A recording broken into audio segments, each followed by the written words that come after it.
it was it was one of those strange things because it was a school holiday, but I had to work in court in Nogales. When I got a page, I didn't have a cell phone at the time. I got a page from my secretary, Mari, saying that there had been an accident and that I needed to call some particular number. I called from the judge's office, and I think I talked to the admitting nurse at the Maricopa County Burn Center and said that you were on your way there, and I was to come to the hospital and just meet you guys shortly after you arrived. And I didn't know the magnitude of the injury or anything, and I asked him, well, should I bring a bag? Am I going to stay there for a while? And he said, yeah, you're going to be here for a while.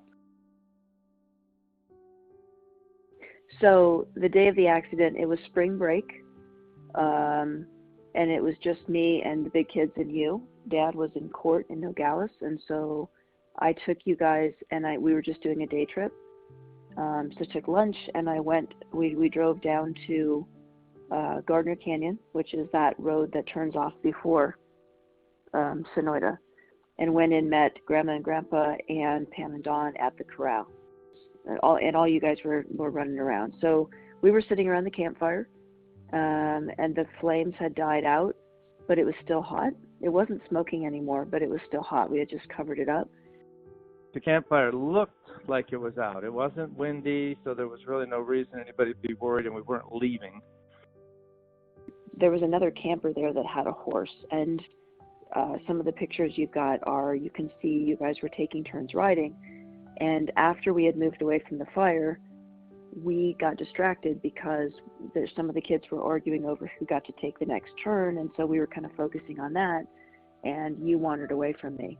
We were riding around, which is the most fun ever. I don't even think we had a saddle. I think it was bareback, 3 kids on the top of a strange white horse, which sounds like a dream now that I'm saying it out loud, but I'm pretty sure something like that was happening. And somehow you wandered off and toddled towards the horses, changed your mind and came back and walked by what looked like a cold fire and tripped on a rock and went in with both hands. And then the next thing I heard you call my name, and I turned around and I saw you were tipped over with both hands in the middle of the fire. So you were all on all fours, but you weren't on your knees. You were on your feet and hands, and your hands were resting right in the coals. I looked over, I saw you, and you were bent over with your hands in the fire ring, and you were trying to push yourself up, but you were so little that you couldn't, and you just kept digging your hands deeper and deeper into the coals. So you start screaming, and then everybody starts screaming. I could hear you cry, screaming, and your mother screaming. There was a lot of commotion. People were freaking out. I started crying. So I ran over and I pulled you out, and the skin on your hands was hanging off, and it just melted. And your mother was frantic, and you were just, in agony. She had pulled you up, but you still had coals on your hands.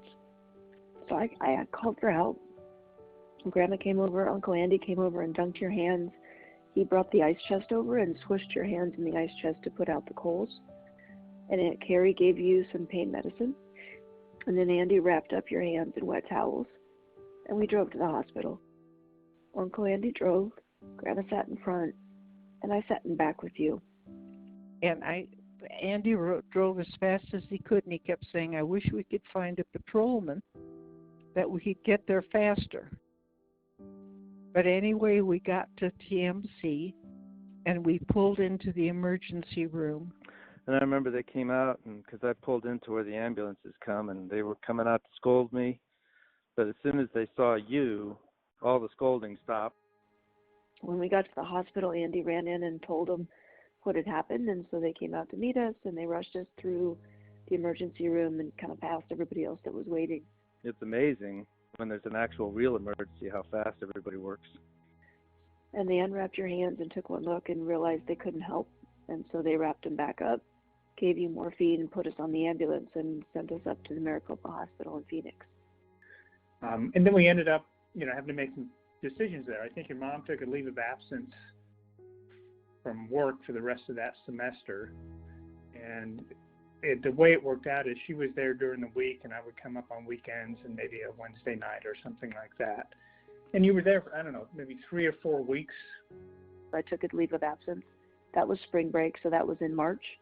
And then school doesn't get out until May, and so I basically took the rest of the school year off and all summer, and I pretty much did nothing but take care of you. It was, all of the things we talked about, doctor's visits, driving to the hospital, going to therapy, doing the massages.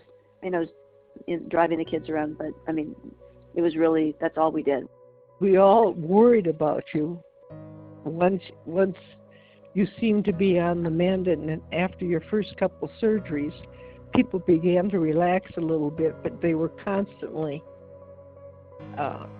telling the other kids, don't play so rough, watch Cody's hands.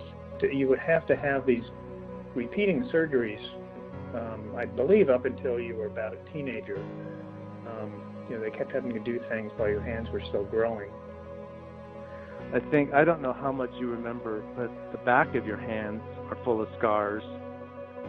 And I think it was to relieve pressure. And then I think you had several surgeries over the years because the skin that they used did not apparently stretch and grow the same way normal hands would have. In terms of the numbers of surgeries, easily a dozen, maybe 15, 16, 17, 18, I don't know, I'd say a dozen to 18. I think the biggest change for me is I have an irrational fear that something will happen. Not just you, by anybody. I worry. And I try not to talk about it too much, but I always worry. Mostly about the big kids, you and Dad, but I just know how quickly something could happen, and so I think that's really a long-term effect for me. It made an awareness to how quickly life can change, because it was certainly an impact on the whole family. Everyone, all of a sudden, nothing had happened, nothing that dire, and then all of a sudden, this is something that can happen to anyone. So just that it's something that it literally took, I bet your hands were in the fire for 5 seconds. And the hours and hours and hours of recovery. It's just amazing what just a few seconds can do. Just how quickly life can change in the flash of a moment. Because you weren't very far from anybody, so it was a matter of somebody ran across the ground, grabbed you out of it, and it was done. But the damage that was done was so severe, so fast. I'm pretty sure you saved your own life, Cody. If you had fallen in face first, I think you would have died. And I'm just grateful. Sorry. I'm just grateful you're in my life. I'm grateful for your dad, and I'm grateful he didn't blame me. I was so guilty for letting you fall in. And he never blamed me. And I also couldn't have done it without him. So I'm grateful for your dad. I'm grateful for both doctors. Dr. Siegel was amazing, and that Mayo Clinic doctor was just amazing. And the whole family. Grandma and Grandpa came and helped. Both grandmas came and stayed at the hospital with us and helped us. And then the whole family just pitched in. Family and friends. Those are the things I'm grateful for. With us, I think we recognized that, we were there for each other and for you guys. And I think that was true with the family across the board. Everybody was very supportive. I think the ways that it changed you, obviously you could have been this way anyway, but I think you're a very compassionate human being, and you have a lot of empathy. And I think that's probably stronger in you than it might have been.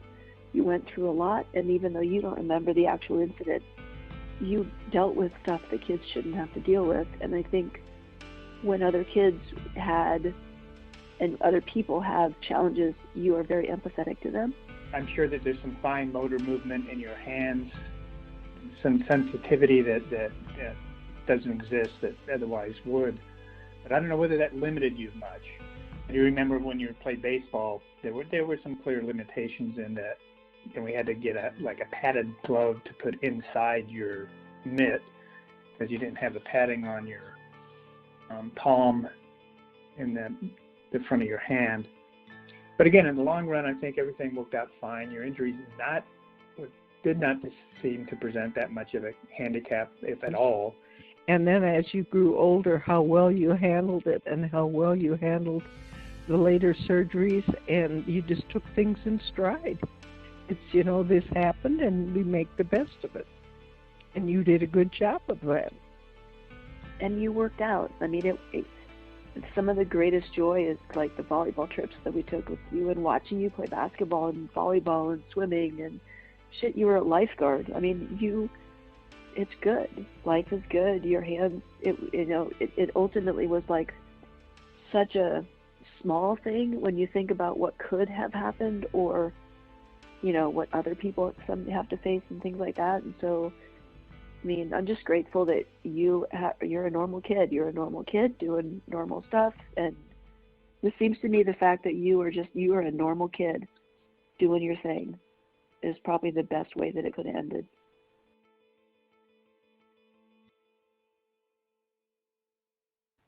I remember one time we were going down to Parker Canyon and you ran and pretended you were going to jump into the fire pit, a dead fire pit. Your mother just about had a stroke. And sure you she thought did. it was so funny. You were so mad at you that you didn't take it more seriously. So you handled it well, and I think your family handled it well. We have had a soft spot for Ronald McDonald House ever since. Because their charity basically it wasn't really to help you so much as to help my sister at the time. So what they do is house the families of critically sick or injured children. So we've donated to them over the years, and that's who we're donating to right now for our office. So we've always kind of had a soft spot for that charity.